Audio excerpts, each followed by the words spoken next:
our PC and our embedded portfolio, but today is a special day. Today is all about data center and AI. We have a lot of exciting news and products, and so let's go ahead and get started. Now, at AMD, we believe high-performance computing is the fundamental building block for the modern world. And we are really committed to pushing the envelope to help use technology to solve the world's most important challenges. Whether you're talking about the cloud, or healthcare, or industrial, or automotive, or comms, or PCs and gaming, AMD products today are used by billions of people every day. And for sure, AI is the most exciting application of high-performance computing and drives the need for significantly more compute as we go forward. So let's talk a little bit about AI. Actually, I think we're going to talk a lot about AI today, if that's all right with you guys.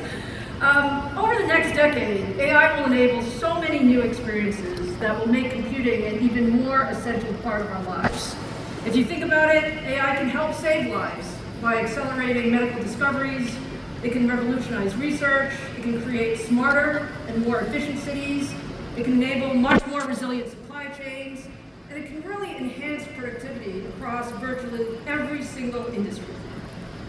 And our goal at AMD is to make AMD the end-to-end AI leader. And to do that, we have 4 big themes. First, it's about delivering the best high-performance, energy-efficient compute engines for AI training and inference. And that's including CPUs, GPUs, and NPUs. And you're going to hear me say today, there is no one-size-fits-all when it comes to computing. The second is really to create an open, proven, and developer-friendly software platform. And that's why we're so excited to have so many developers joining us here today. And it's really about enabling leading AI frameworks and libraries and models so that people can use the technology and really co-innovate together. The third piece of AMD's strategy, and you're going to see a lot of our partners and customers, whether on stage today or throughout the show, it's about co-innovation. Like, there's no one company that has every answer. You actually need the entire industry to come together.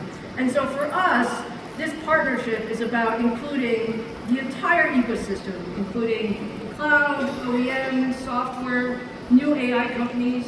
And our goal is to drive an open, industry-standard AI ecosystem so that everyone can add their innovation on top. And fourth, we also want to provide all the pieces needed for our customers to deliver their total solutions. And that includes not only at the chip level, but really at the rack, cluster, and data center level. So when you put all that together, we are really committed to driving open innovation at scale. And on the silicon side, and you guys know that we spend a lot of time on the hardware, this means driving the bleeding edge of performance in CPUs, GPUs, and high-performance networking, but all to new industry standards. On the software side, we're going to talk a lot about software today. It's about enabling the industry's highest performance open source AI software stack. And with our acquisition of ZT Systems, we're going to bring all of those elements together to really offer a complete roadmap of AI solutions. So when you look at what business leaders are talking about, when I talk to business leaders today, everyone's focused on, number one, how do I use AI as fast as possible? But number two, how do we maximize the impact and ROI for their AI initiatives? Now, when we think about AI, it really is about choosing the right compute for the right application.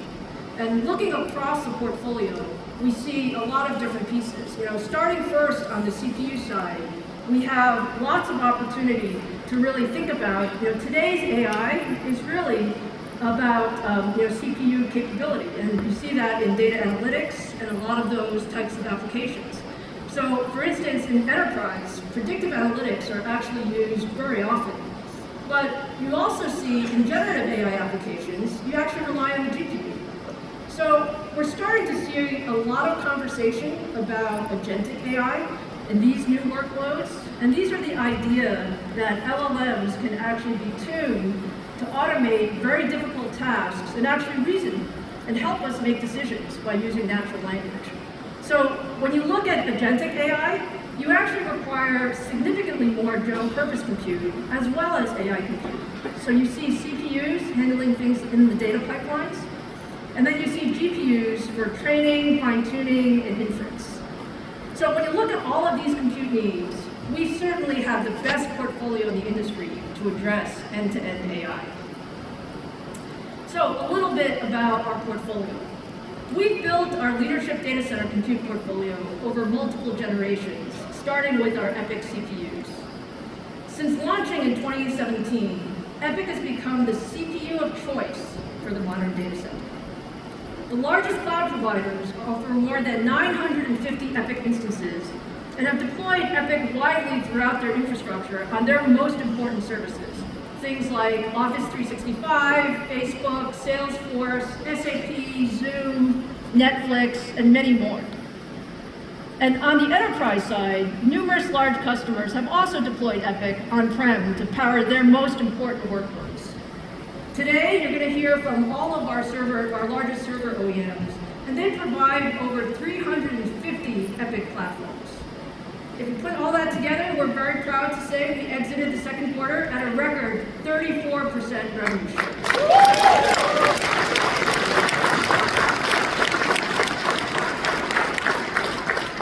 On the AI side, we launched MI300 less than a year ago to very strong demand as the large infrastructure providers like Microsoft and Meta deployed MI300 to power their most important AI applications.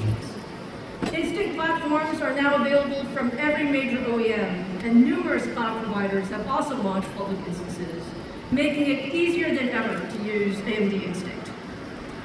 Now, customer response has been very, very positive, and you're going to hear from some of those leaders today. Leaders like Cohere, Essential, Luma, Fireworks, Databricks, and many others have been able to bring their AI workloads to MI300 very quickly, and you will hear at leadership performance and TCO. So we've got a lot of new news today, so that includes CPUs, GPUs, DPUs, NICs, and also Enterprise Copilot Plus PCs. So let's start first with the core of the data center computing, the CPU. I've spent a lot of time with CIOs recently, and what everyone's thinking about is, how do I modernize the data center? They want a CPU with leadership performance, efficiency, and TCO. With Turin, that is exactly what we've delivered. Today, I'm super excited to launch our 5th gen EPYC portfolio. It all starts with our latest Zen 5 core. We designed Zen 5 to be the best in server workloads, and that means delivering an average of 17% higher IPC than Zen 4 and adding support for full AVX 512. Turin is fantastic. It features up to 150 billion transistors across 17 chiplets, scales up to 192 cores and 384 threads. And one of the things that's very special about 5th gen EPYC is we actually thought about it from the architectural standpoint in terms of how do we build the industry's broadest portfolio of CPUs that both covers all of the new cloud workloads as well as all of the important enterprise workloads. And things like building 5th gen EPYC CPU at 5 gigahertz, that was because there was a new workload. We were seeing the need, when you think about industry-leading performance for AI head nodes, that frequency becomes really important. And that's an example of where we've broadened the portfolio with Turin. Now, how do we do that? Turin actually uses our industry-leading chiplet technology. This is an area where we have innovated ahead of everybody else in the industry. And that allows us to optimize for both enterprise scale-up as well as cloud-native scale-out workloads. What we do here is we use a consistent ISA and socket, which is really helpful for developers as well as our customers. And we maintain feature parity, including support for next-gen memory and I/O. We've also extended EPYC's confidential compute capabilities with the addition of trusted I/O that enables Turin to communicate securely with GPUs, NICs, and storage. All right, I'm going to show you some pretty chips here. Here we have Turin.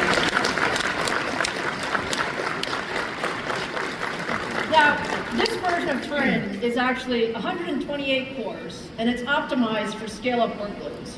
It has 16 4-nanometer chiplets, so if you look outside of the ring, you see the 16 4-nanometer chiplets, and a 6-nanometer I/O die in the center. And we've optimized this for the highest performance per core because it's extremely important in enterprise workloads. When you see that software is often licensed on a per core basis, you want the highest possible performance per core. Okay. Now this is also Turin.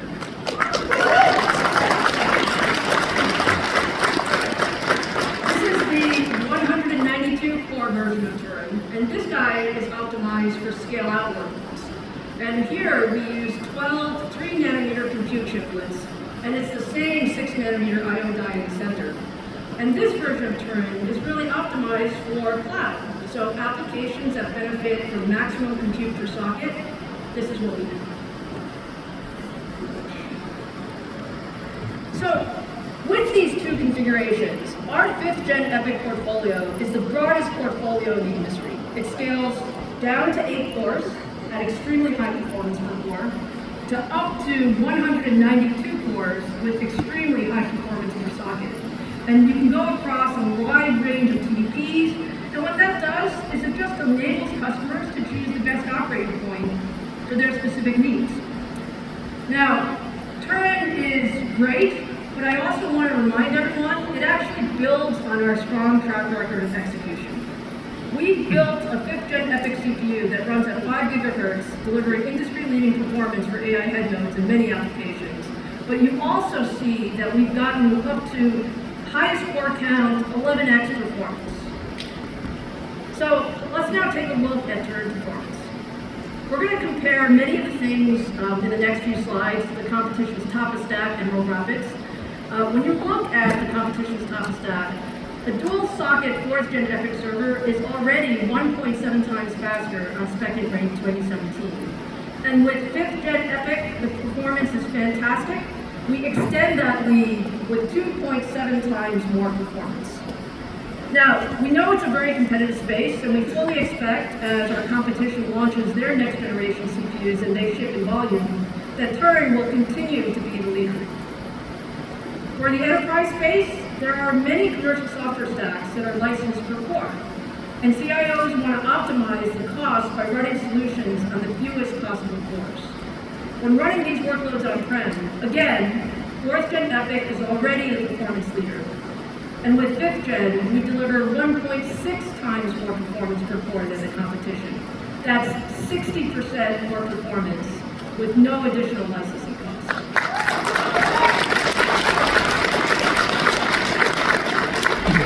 Now let's move to relational databases. Now these are also critical workloads for things like transaction processing and analytics. And MySQL is widely deployed in the enterprise and the cloud. This is another area where EPYC already offers leadership. And now with Turin, that performance capability increases to delivering 3.9 times more than the competition. In video transcoding, you can also see again that 5th Gen EPYC significantly extends our lead, and we are now 4 times faster than the competition. Supercomputing is also another one of those really important workloads, and it has been a place where EPYC has continued to lead.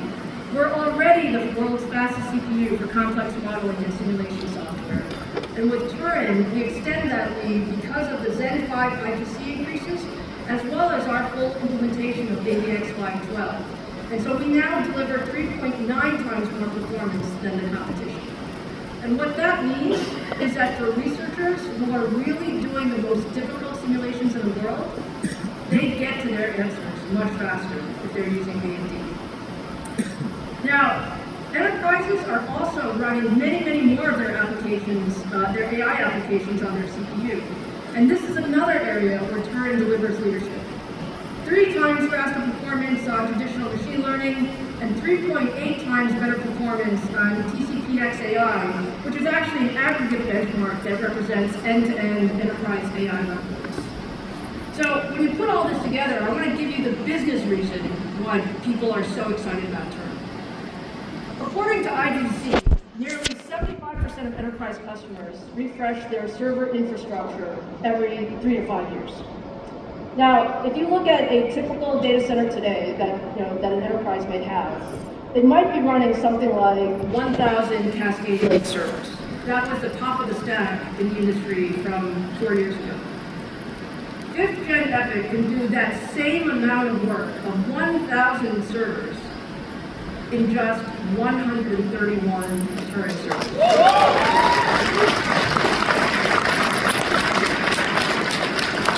Now just think about what that means. It's like a huge benefit for CIOs. You can replace 7 legacy servers with one single EPYC server. And that significantly reduces the power that you need in your data center. It lowers TCO by more than 60%. And when you add on top of that the enterprise software licensing costs, that means an enterprise can break even on their investments in as little as 6 to 12 months. So that's good for CIOs, and it's also really good for CFOs who want to optimize their CapEx spend. And on top of that, it also creates space for all of the additional compute that you need, whether you're talking about AI capacity or just adding more general purpose compute capacity. So that's the benefit of the new technology. Now, I really love talking about our technology, but I love more having our partners talk about our technology. So to understand how EPYC delivers in the most demanding environments, let's welcome our first guest, a very close AMD partner who runs some of the world's largest and most advanced data centers. Please welcome Amin Vahdat from Google Cloud.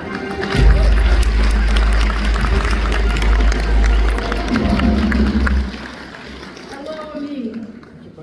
It is so great to have you here. I'm so excited. Google